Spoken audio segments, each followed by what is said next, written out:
Kim Chu and Mr. Paulo Avellino, abay nakaganti na no dito po sa isang vlogger kung saan tinawag na bobo. Ito pong si Miss Kim Chu. So yun yung ating pag-uusapan maya-maya lang. But before that, if you haven't subscribed yet to my YouTube channel, please don't forget to like, share, and subscribe at hit mo na rin ang notification bell for more showbiz updates. Bago tayo of course magpatuloy sa ating updates for today's video, of course nais ko pong pasalamatan kayo for always watching and trusting this channel. Thank you so much sa inyong laging panonood at palagi ang pagsubaybay sa mga updates po natin. Maraming salamat po. At ngayong araw, eto na, let's talk about this one dahil talaga namang mainit na pinag-uusapan po ang isyong ito kung saan ay yung kontrobersyang kinasasangkutan ng isang Dubai-based vlogger na kilala bilang online si Miss Eloy Bugris na Queen of Revelation matapos siyang mabatikos dahil sa isang maanghang na pahayag laban sa mga kilalang personalidad. Kabilang na umano dito si Kim Chu. Kasabay nito'y umugong din ang balitang iniimbestigahan na umano ng mga otoridad kaugnay sa mga aligasyong pagpapakalat ng maling impormasyon online. Eto na.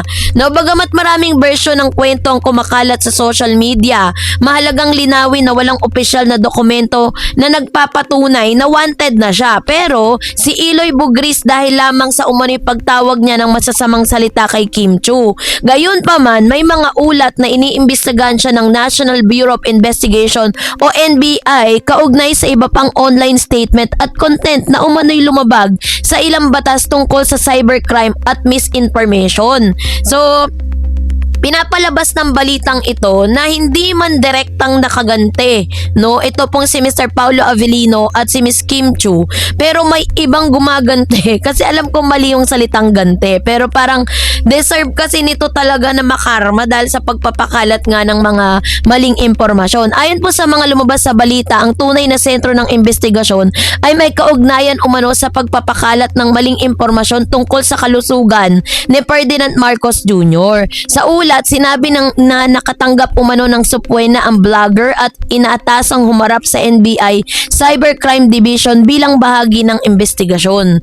Kasabay nito ay laging laman ng usapan online ang ilang video clips at live stream kung saan umani nakapagbitaw si Eloy Bugris ng maaanghang na salita laban sa ilang celebrity at isa na rito si Kim Chu, isa sa pinakasikat na actress at TV host na talaga namang sikat ngayon sa ating bansa. Dahil sa mga lumabas na clip, maraming netizen ang nagalit at nagsabing hindi tama, no, ang paggamit ng mapanirang salita laban sa mga personalidad. Sa social media platform, TikTok, Facebook at X, mabilis na kumalat ang mga screenshots at repost ng umano'y statement ng vlogger. At may ilang netizen ang nagsabing sobra na umano ang pagiging personal na mga banat nito sa mga artista. Ang iba naman ay nanawagang papanagutin ang mga content creators na gumagamit ng umano'y paninira para lang makakuha ng views at engagement.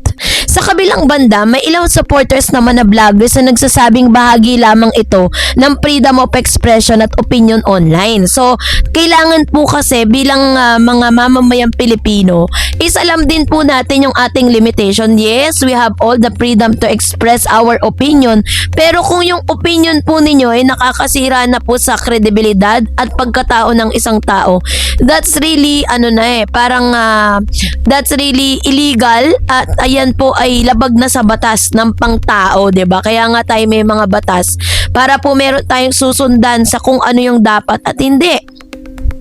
Ngunit ayon sa ilang legal expert, may hangganan pa rin ang freedom of speech, lalo na kung maaari nang pumasok sa cyber libel, harassment o pagpapakalat ng maling impormasyon. Sa Pilipinas, mas naging mahigpit ang pagtingin ng publiko sa gobyerno sa online misinformation nitong mga nakaraang taon. Maraming influencers at vloggers ang nasasangkot sa kontrobersya dahil sa fake news, edited clips at mapanirang content na mabilis kumalat sa social media.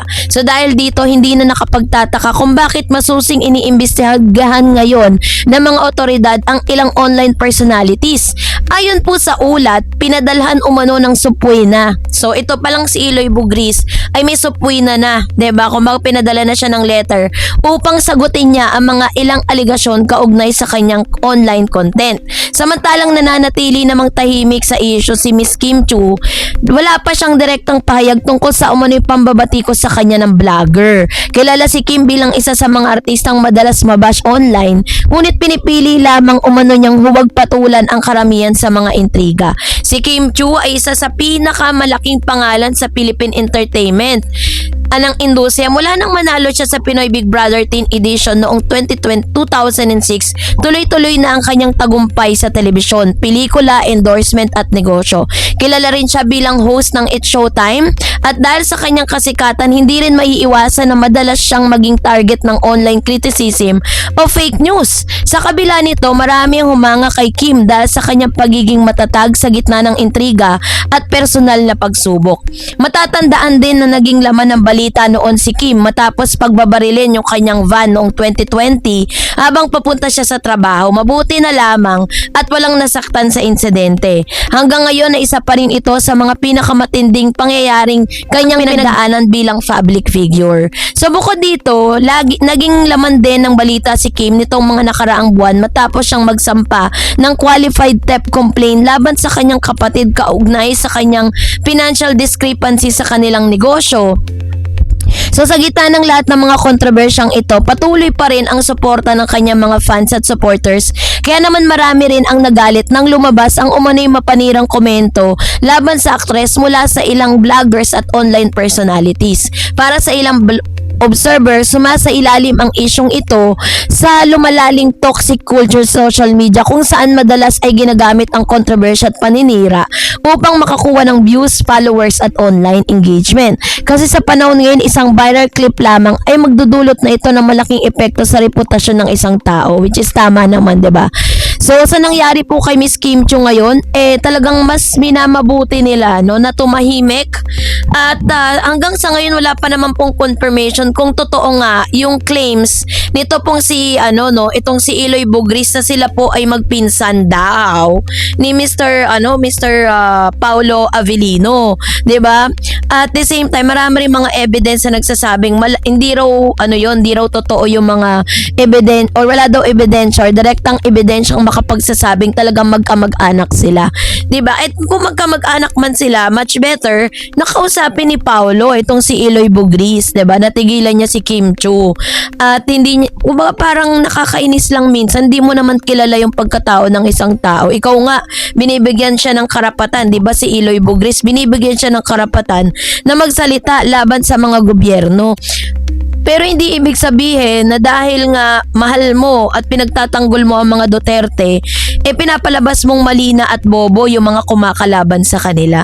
Hindi po ganun. Kasi may kanya-kanya tayong mga pag-iisip, may kanya-kanya tayong opinion. So, kailangan lang nating gawin ay igalang natin yung kanya-kanya nating opinion, 'di ba? Pwede naman tayo mag-opinion na hindi tayo kailangan manira ng ibang tao, mamura ng ibang tao, manliit ng ibang tao, 'di ba?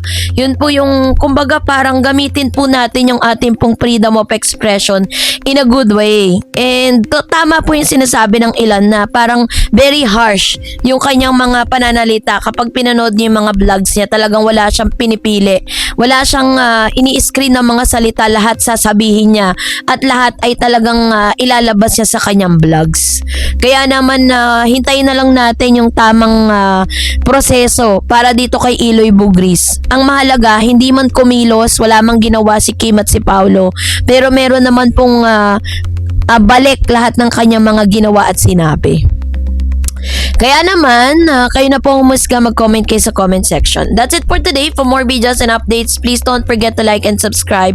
And please don't forget to follow my Facebook page, DarEds TV and DarEds channel. God bless everyone!